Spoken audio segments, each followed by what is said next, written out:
శ్రీ గురుభ్యో నమః శ్రీ మహాగణపతే నమః. సింహరాశి వారికి రాబోతున్నటువంటి 2 సంవత్సరాల 6 నెలలు శని సంచారం అనేది ఎటువంటి ఫలితాలు ఇవ్వబోతుందనేది చూద్దాం. సింహరాశి వారికి రాబోతున్నటువంటి మార్చి 29వ తారీఖున రాత్రి 11 గంటల 15 నిమిషాలకి శని యొక్క మార్పు అనేది జరుగుతున్నది. శని ప్రజెంట్ ఉన్నటువంటి గ్రహస్థితి రీత్యా సప్తమంలో తన యొక్క సంచారం అంటే కుంభంలో జరుగుతున్నది. మార్చి 29వ తారీఖున 11 గంటల 15 నిమిషాలకి మీనంలోకి ప్రవేశిస్తున్నాడు. ఇటువంటి గ్రహస్థితి శని యొక్క సంచారం అష్టమంలోకి రాబోతున్నాడు. అష్టమ శని యొక్క దోషం అనేది ఈ యొక్క సింహరాశి వారికి ఎటువంటి ఫలితాలు ఇవ్వబోతుందని చూద్దాం. వృత్తిపరంగా వ్యాపారపరంగా ఈ రాశి వారికి కొన్ని జాగ్రత్తలు అనేవి తీసుకోవాల్సినటువంటి పరిస్థితి అనేది ఏర్పడే విధంగా గోచరిస్తూ ఉన్నది. కానీ ఆ యొక్క పరిస్థితి ఈ రాశి వారికి కొన్ని విషయాల్లో మిశ్రమంగా ఉండే విధంగా ఉంటుంది. మరీ అంత కష్టసాధ్యంగా ఉండే విధంగా ఉండదు. ఎందుకని ఉండదు అంటే ఈ రాశి వారికి వచ్చినప్పటికీ మొదటి ఏదైతే అంటే మార్చి 29 నుండి మే 14వ తారీఖు వరకు కొంచెం కష్టసాధ్యంగా ఉండే విధంగా ఉంటుంది. ఎందుకంటే అష్టమంలోనే రాహువు శని యొక్క కలయిక అనేది ఉంటుంది. తద్వారా వచ్చినప్పటికీ వైవాహిక జీవితంలో ఇప్పుడైతే నడుస్తున్నటువంటి పరిస్థితి ఏదైతే ఉందో వైవాహిక జీవితంలో ఆ యొక్క పరిస్థితి విషయంలో కొన్ని జాగ్రత్తలు అనేవి తీసుకోవాలి. భార్యాభర్తల మధ్య సయోధ్య మరియు అనేది చాలా ముఖ్యం. ఆ యొక్క విషయంలో చాలా జాగ్రత్తలు అనేది అవసరం. కోర్టు వ్యవహార సంబంధితమైన విషయాల్లో కానీ మరియు అదేవిధంగా ఫైనాన్షియల్ పరంగాను డబ్బు అధికంగా ఖర్చు అవడానికి కారకంగా ఉంటుంది. ఆరోగ్య సంబంధితమైన విషయాల్లో తగు జాగ్రత్తలు అనేవి తీసుకోవాలి. అష్టమంలోకి శని సంచారం జరుగుతున్నప్పుడు ఆరోగ్య సంబంధితమైన విషయాల్లో మరియు అదేవిధంగా మానసిక చింతకు కారకంగా ఉంటుంది. ఆరోగ్యపరంగా ముందుగా మనం గమనించినట్లయితే ఏవైతే కాళ్ళకి కీళ్ళకి మోకాళ్ళకి నొప్పులు పళ్ళకి కళ్ళకి సంబంధితమైనటువంటి ప్రభావం ఏదైతే ఉందో ఆ విషయంలో జాగ్రత్తగా ఉండాలి. ఎవరైతే 35-40 ఏళ్ల వయసులో ఉంటారో వారికి కొంచెం హెల్త్ పరంగా అండ్ వెల్త్ పరంగా కూడా కొంచెం ఎఫెక్ట్ అనేది చూపించే విధంగా ఉంటుంది. ఎందుకంటే శని అష్టమంలోకి రావటం కానీ అర్ధాష్టమంలోకి రావటం కానీ ఏలినాటి శని ప్రభావం కానీ ఇది జీవితంలో 2 పర్యాయాలు జరుగుతూ ఉంటాయి. ఎందుకంటే ఒక శని సంచారం జరగడానికి ఒక రొటేషన్ జరగడానికి మొత్తం 30 సంవత్సరాలు పడుతుంది.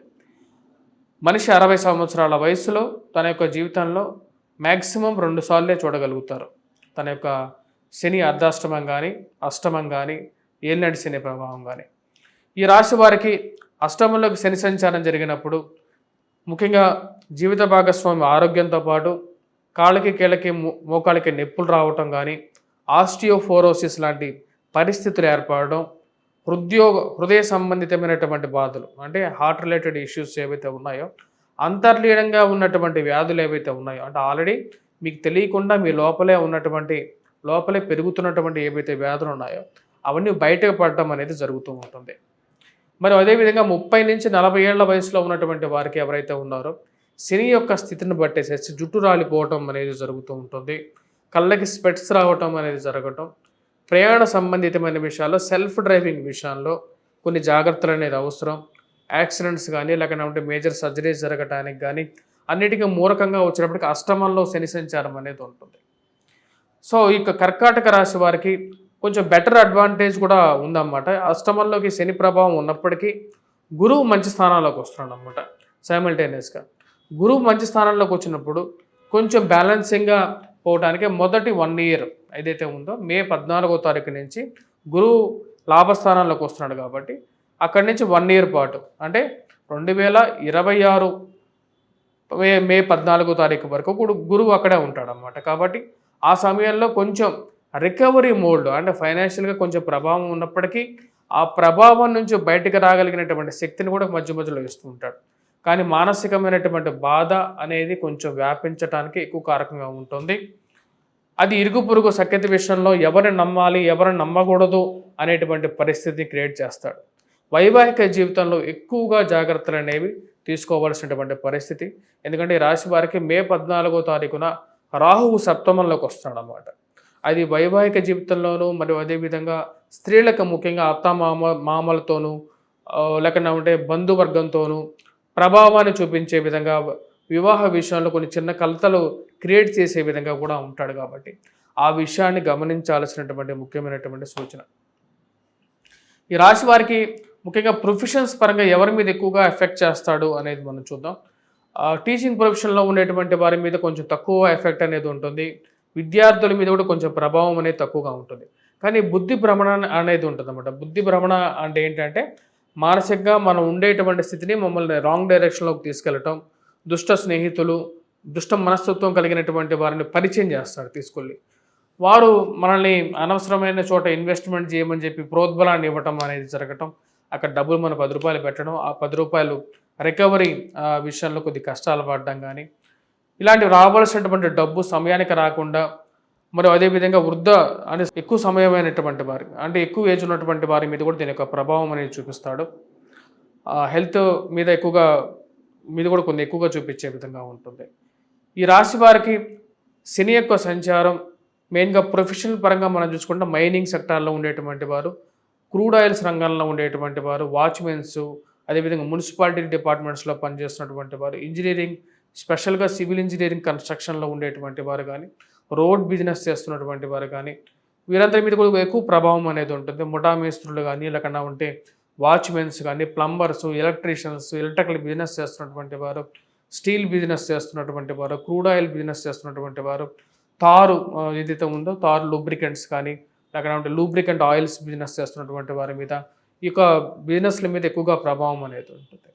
ఈ బిజినెస్ చేస్తున్నటువంటి వారితో పాటు గనులు, మైనింగ్ డిపార్ట్మెంట్‌లో పనిచేస్తున్నటువంటి వారు, గనుల్లోకి వెళ్ళి పనిచేసేటువంటి వారి మీద కూడా కోల్ మైన్ పనిచేస్తున్నటువంటి వారి మీద కూడా దీని యొక్క ప్రభావం అనేది కొంచెం ఎక్కువగా ఉండే విధంగా ఉంటుంది.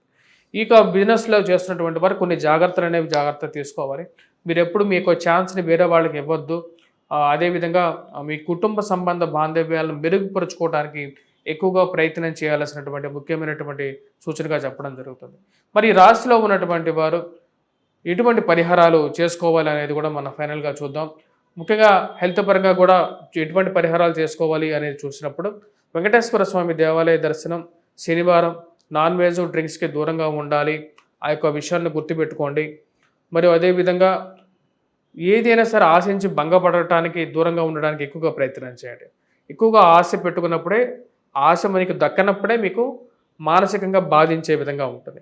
శని ఎప్పుడైతే మీ యొక్క జన్మరాశిలోకి సంచారం చేస్తాడో నైట్ టైం జనరల్‌గా వచ్చినప్పటికీ అంత సానుకూలమైనటువంటి కలలు ఇవ్వడు. మరియు మానసికంగా కూడా ఏదో దుఃఖాన్ని కలిగిస్తూ ఉంటాడనమాట. ఆ యొక్క ప్రభావం ఎప్పుడైతే ఉంటుందో వెంకటేశ్వర స్వామి దేవాలయ దర్శనం చేయండి. నాన్ వెజ్ డ్రింక్స్ సాటర్డేస్ కొంచెం మానేయండి. మరియు అదేవిధంగా నల్ల నువ్వులను శనివారం పూట దానం ఇవ్వండి.